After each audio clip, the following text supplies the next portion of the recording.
Assalamualaikum warahmatullahi wabarakatuh. Shalom, Om Swastiastu, Namo Buddhaya, dan salam kebajikan. Perkenalkan, saya Angelika Seren Edenia. Hari ini saya akan melakukan uji validitas dan uji reliabilitas dengan menggunakan data yang sudah saya peroleh dengan menggunakan SPSS. Langsung saja kita ke videonya. Baik teman-teman, sebelum kita mengolah data, pastikan teman-teman sudah memiliki SPSS dan juga teman-teman memiliki data yang akan diolah.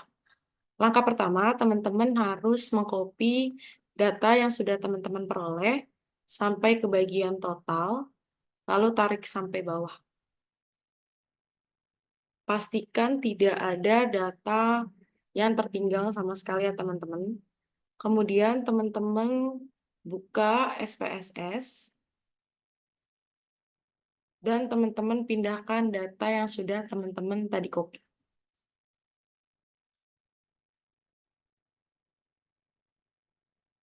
Jika sudah seperti ini, teman-teman langsung klik ke variable view dan ubah nama di sini menjadi P1, P2, P3, dan seterusnya.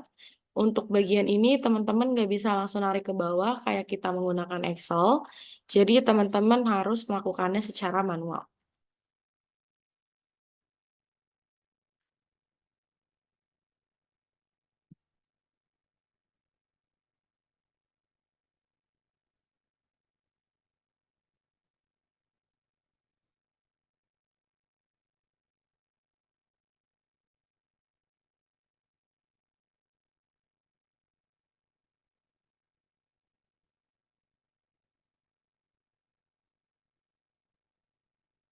Dan untuk bagian terakhir ini, teman-teman ubah menjadi total. Lalu, untuk bagian desimal di sini, teman-teman juga ubah menjadi 0. Teman-teman juga harus melakukannya secara manual.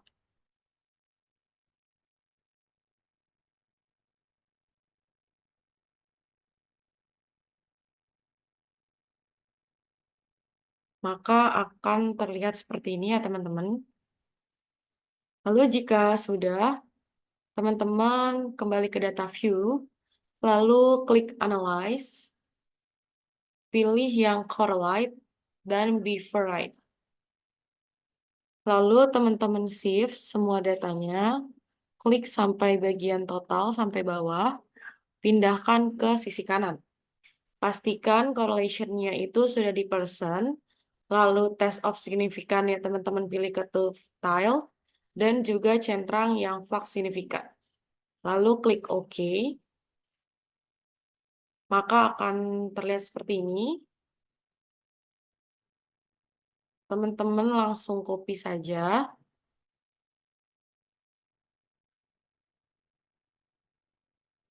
Lalu teman-teman bisa membuka Excel dan paste yang sudah tadi teman-teman copy. Lalu di sini sebenarnya teman-teman bisa melihat data tersebut valid atau tidak dari adanya bintang-bintang di sini. Jika semakin banyak bintang yang terlihat di sini atau ditampilkan, itu datanya menunjukkan datanya lebih valid. Tetapi teman-teman tidak bisa berbicara seperti itu jika teman-teman sudah berhadapan dengan penguji pada saat KTI atau skripsi. Jadi caranya teman-teman bisa menyembunyikan bagian P1 sampai dengan P25. Teman-teman sembunyikan atau hide. Dan sisakan kolom total. Nah, di sini ada dua cara untuk teman-teman melihat apakah data ini valid atau tidak. Cara yang pertama, teman-teman bisa membandingkan nilai R hitung dengan nilai R tabelnya. Ada yang mengatakan bahwa nilai R hitung itu harus lebih besar daripada R tabel untuk dinyatakan bahwa data tersebut valid. Atau cara yang kedua, teman-teman bisa melihat dari nilai sigtotalnya. Jika dilihat atau ditampilkan bahwa nilai sigtotalnya itu kurang dari 0,05, maka dapat dikatakan bahwa nilai tersebut atau data tersebut adalah valid. Saya akan menggunakan cara yang kedua, di mana dikatakan bahwa nilai siktunya itu harus kurang dari 0,05. Jadi kita tulis dulu di sini, data yang tidak valid, yaitu kita lihat satu-satunya teman-teman bahwa nilai P3 ini tidak valid, lalu ada di P11, P13, P14,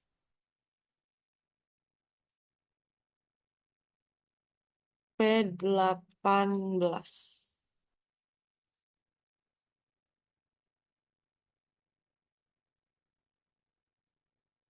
Oke, jadi bisa disimpulkan bahwa data yang tidak valid adalah P3, P11, P13, P14, dan P18. Ini teman-teman harus ingat ya, data yang tidak valid itu ada di P berapa saja. Lalu kita kembali lagi ke SPSS, lalu teman-teman klik data view lagi, lalu pilih analyze, dan pilih yang scale, pilih yang reliability analyze. Lalu seperti tadi, teman-teman shift semua sampai bawah dan pindahkan ke sisi kanan. Nah, tadi kan ada data yang tidak valid ya teman-teman. Kayak di P3, P11 itu kita pindahkan ke bagian sisi kiri. Tadi ada P3,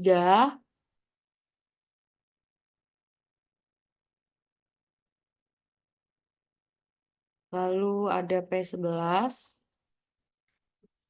P13, P14, dan yang terakhir ada P18. Lalu untuk bagian total juga kita pindahkan ke sisi kiri. Jadi ada P3, P11, P13, P14, P18, dan total yang kita pindahkan ke bagian kiri. Lalu langsung kita pencet OK, maka akan dapat hasil seperti ini. Tapi teman-teman fokus ke bagian sini saja. Kita copy lagi, kita pindahkan lagi ke sini. Nah, ada yang mengatakan juga data tersebut reliabilitas jika hasil yang didapatkan itu lebih dari 0,60. Nah, bisa kita lihat teman-teman di sini hasil yang didapatkan adalah 0,747. Jadi bisa dikatakan bahwa data tersebut adalah reliable. Jadi reliable